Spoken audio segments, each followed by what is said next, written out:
Christina Meissner, Bonjour, merci de nous accueillir chez vous aujourd'hui. je vous en prie. Vous êtes candidate PDC au Grand Conseil. Vous avez fait 11 ans comme secrétaire général à ProNature à Genève, 10 ans comme chargé de communication, chargé à l'État de communication pour les domaines de la nature et eau. Depuis 9 ans, député au Grand Conseil et membre du comité Pivert. Oui, tout à fait. Ai-je oublié quelques trucs importants Oh, dans votre parcours? Vous avez les trois quarts de ma vie, certainement. Mais je ne suis pas là pour raconter toute ma vie, mais c'est vrai que peut-être d'avoir vécu dans le désert, d'avoir fait mes études de botanique et de biologie en Amazonie tropicale, d'avoir ma famille un peu dispersée dans le monde entier, me permet peut-être d'avoir une vision élargie de notre planète et des interactions que nous avons avec. ce qui est de plus en plus important aujourd'hui. Tout à fait. Citoyenne internationale. Sans doute, en tout cas avec plusieurs nationalités et des racines un peu partout, mais les plus fortes sont quand même ici, à Genève. Je crois qu'on a tous besoin d'avoir un port d'attache, d'avoir des racines quelque part, parce que c'est seulement comme ça qu'on peut se préoccuper du sort de l'endroit que nous habitons. Que pensez-vous de ce qui se passe à Genève dans cette course à la densification? Eh bien, justement, je crois qu'on a peut-être oublié l'exiguïté de notre territoire, euh, les, les, euh, la nécessité de prendre en compte ces ressources limitées, elles aussi, et donc d'adapter aussi notre mode de vie et sa croissance à ce territoire qui est exigu. C'est un peu le même problème qu'on a au niveau planétaire. On oublie les limites de notre planète et on consomme largement plus que la planète peut supporter. Donc ça, c'est valable autant au niveau planétaire qu'au niveau cantonal genevois. Quelle vision avez-vous pour le développement de Genève? Ben, vous constaterez quand même que ben voilà, j'ai une petite hérissonne là qui est dans mes bras, c'est pas un hasard. J'ai un centre de soins pour les hérissons, donc je suis très consciente des limites de notre territoire, de ses ressources et de la nécessité de pouvoir vivre en harmonie et le plus longtemps et le plus durablement possible. Or, aujourd'hui, la course effrénée que nous avons, qui est bien largement tributaire en fait de notre croissance économique, dépasse les capacités que nous avons en termes de qualité de vie. Nous sommes en train de la mettre en péril par le fait que nous sommes en train de densifier les zones habitées. Or, nous avons besoin de verdure, nous avons besoin de nature, ne serait-ce que pour notre équilibre, mais aussi d'une manière plus générale, nous avons besoin aussi de la zone agricole, ne serait-ce que pour avoir un minimum de souveraineté alimentaire. Et en fait, la densification de notre territoire met en péril ce fragile équilibre que nous avons. Et je trouve regrettable qu'il n'y ait dans aucun parti une réflexion sérieuse qui se fasse par rapport à notre qualité de vie, par rapport à notre environnement. Et ça, c'est regrettable. Je rêverais d'avoir un indicateur du bonheur brut, comme par exemple au Bhoutan. Ça permettrait peut-être d'en prendre plus conscience.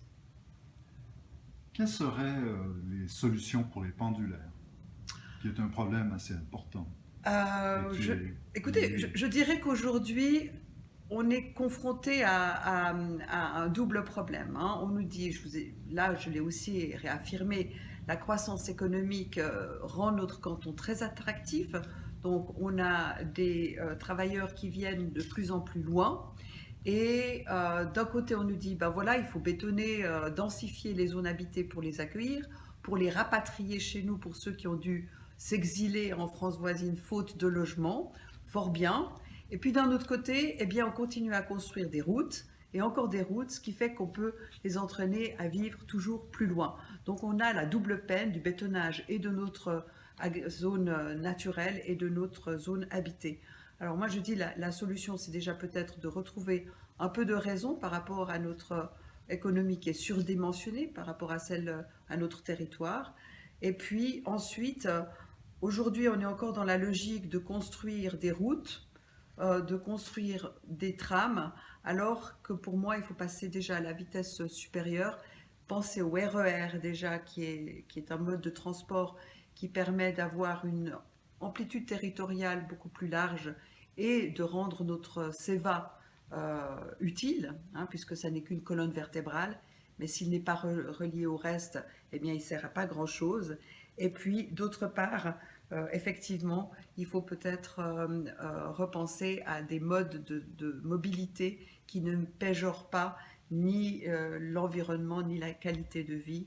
Or, aujourd'hui, on subit une pollution, que ce soit par les airs, par les routes, qui est devenue juste intolérable au niveau du bruit.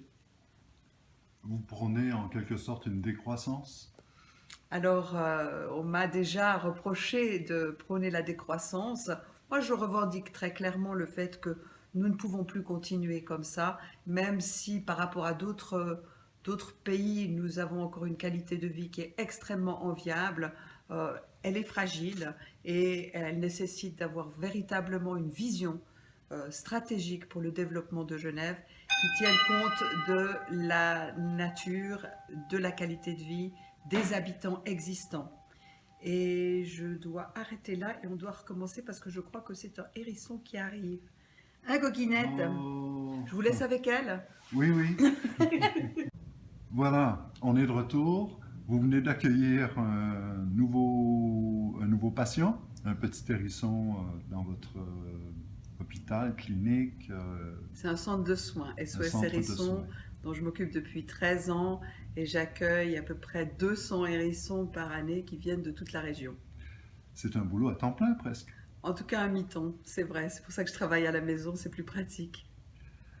Dernière question pour conclure notre entrevue. Par rapport à votre expérience politique, quel message aimeriez-vous envoyer aux Genevois? Écoutez, je crois que en ce qui concerne mon expérience politique, ça fait, vous l'avez dit, 9 ans que je suis au Grand Conseil.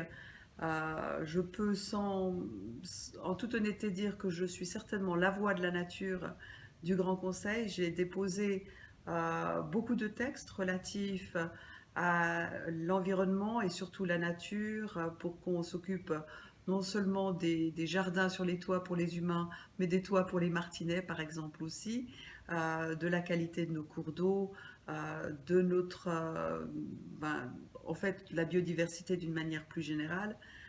Donc effectivement, l'engagement que j'ai eu au niveau associatif, au niveau professionnel, évidemment que je l'ai poursuivi au niveau politique.